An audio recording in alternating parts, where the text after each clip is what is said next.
I always thought that some of life's biggest changes come like thunderclaps, sudden, loud, and impossible to ignore. But the truth is, sometimes they arrive quietly, dressed up as an ordinary evening. That's exactly how it began for me. It was a Thursday, one of those days that drags its feet across the clock. Work had been uneventful. I stopped at the grocery store on my way home, picked up a bottle of Merlot and some steaks. My daughter, Emily, was coming over for dinner. Just the two of us.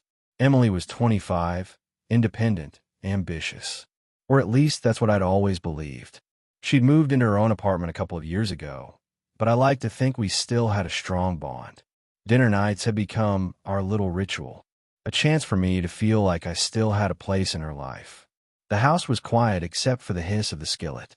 I set the table carefully, folded the napkins just the way her mother used to. It gave me comfort to do those small things, reminders of when family dinners weren't a rare event. And then, my phone buzzed. I almost ignored it, but the name flashing across the screen made me pause. Thomas Keller, my lawyer.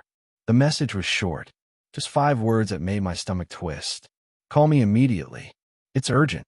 My first thought was that something had gone wrong with my finances, or maybe an issue with the property I've been disputing. Lawyers don't text at dinner time unless it's serious. So I stepped into the study, steak forgotten on the stove, and dialed. Thomas answered on the first ring, his voice unusually tight. "Chris, I'm sorry to drop this on you like this, but I just got a call you need to hear about concerning Emily." My chest tightened. "Emily?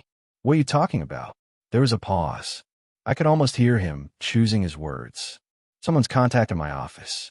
They've provided documents, things that suggest Emily has been involved in actions that could bring serious personal and legal consequences. I can't go into everything over the phone, but you need to ask her about it tonight." I gripped the phone so hard my knuckles whitened. "What kind of actions?" Another pause. Then, flatly, "Betrayals, Chris. Of family. Of you." The words dropped like a stone in my stomach. Before I could ask more, the front door opened. "Dad? Smells great in here." Emily's voice rang through the hallway. I ended the call without saying goodbye, shoving the phone into my pocket. My lawyer's words echoed in my head like a curse. Betrayals. Of family. Of you. And just like that, a quiet evening shattered into something I couldn't yet name.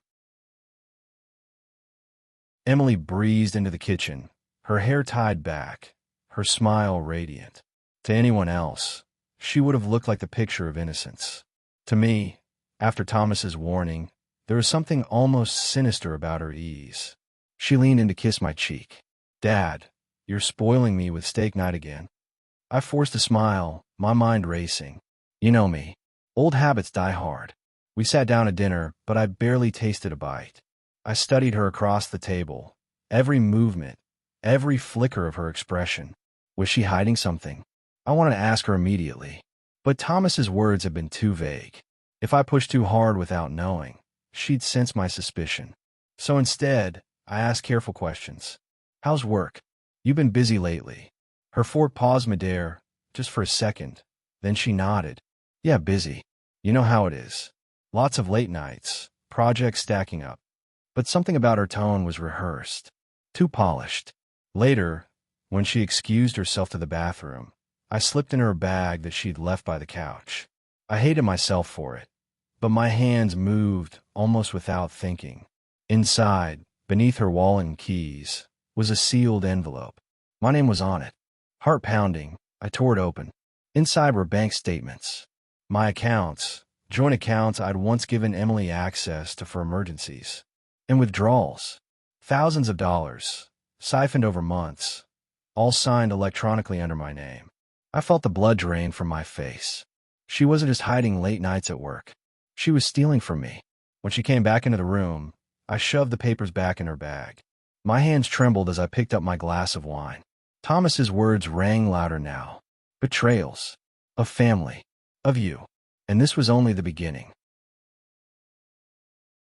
That night, after Emily left, I barely slept.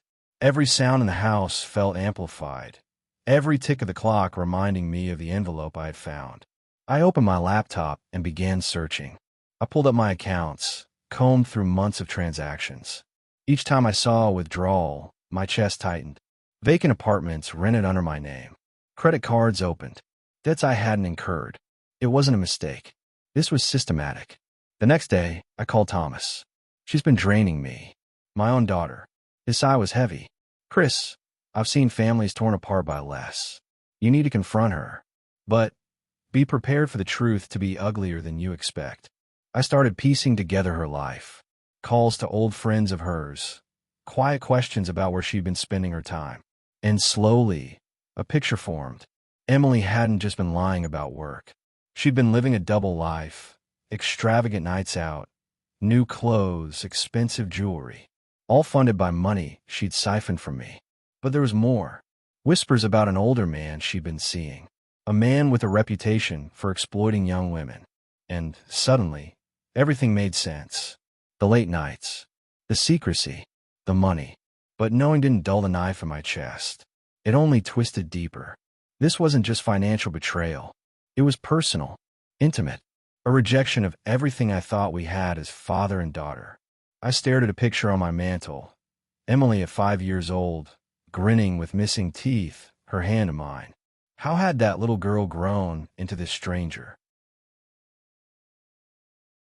The following week, she came for dinner again. I'd set the table, poured the wine. But this time, my heart hammered with fury instead of love. She chatted casually at first, but I cut her off. Emily, we need to talk. Something in my tone made her freeze. Her eyes narrowed slightly, calculating. What's wrong? I pulled the envelope from my pocket and dropped it on the table. Care to explain this? Her face drained of color. She opened her mouth, closed it, then tried to laugh. Dad, that's nothing. Just a mix-up. Don't lie to me. My voice shook, not from weakness, but from the weight of years of trust collapsing. Her jaw clenched. Then, like a mask slipping, her expression hardened. You wouldn't understand. Try me. And then the confession spilled out. How she'd felt smothered by my expectations. How she wanted freedom, a taste of power, a life bigger than what I could give her. How she'd found someone who promised her all of that. If only she had the money. So you stole from me? My voice cracked. Your own father? She didn't flinch. I took what I deserved. You've had your life. This is mine.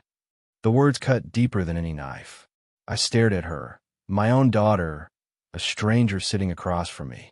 You've destroyed us, Emily. She stood defiant. No, Dad. You destroyed me by trying to keep me small. This is who I really am. And then she walked out, leaving me alone at the table, staring at the shards of our family bond. Days blurred into weeks. Thomas helped me lock down my accounts, close the credit line she'd opened.